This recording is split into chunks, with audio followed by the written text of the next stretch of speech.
Hi, and welcome to Pro Tips, a Dinner Sisters mini episode. I'm Betsy Wallace here today to give you something a little extra this week.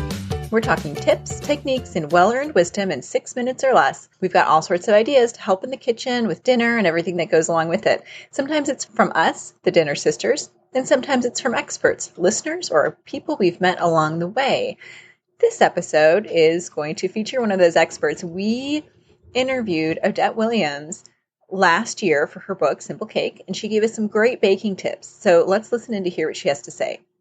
Hi, my name is Odette Williams. I am the author of Simple Cake, and I have a few pro tips for you.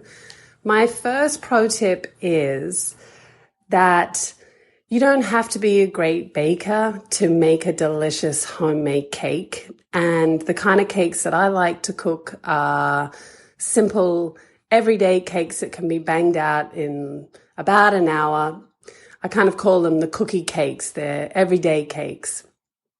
And I also think that, especially with Mother's Day in mind, I really believe that when you bake for someone, you really show them how much you care and that you've put them at the forefront of your mind. And there's nothing more lovely than receiving a home-baked good. So perhaps this Mother's Day you bake mum a cake, or you bake a cake with mum.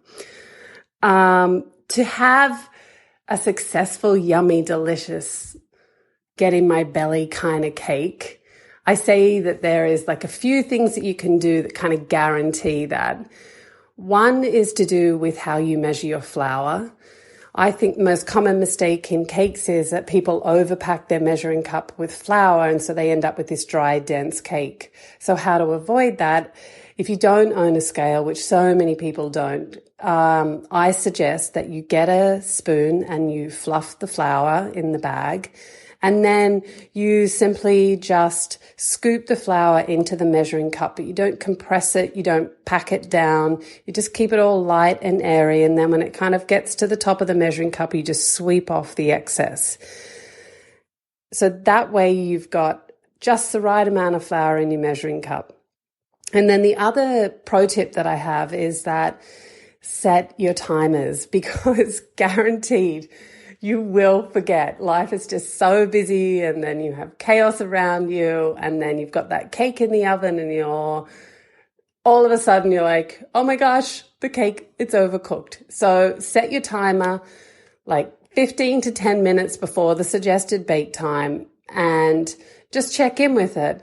And because some ovens, each oven is very different in how they run, and you want to test that cake, put the skewer in, and if that skewer comes out clean and it's looking golden and springs back on the top, it's ready to come out. And then the other final pro tip that I have is, if you are cooking with small kids, which so many families are, it is a bit of a labor of love, especially when they're young, but just consider it a long-term investment.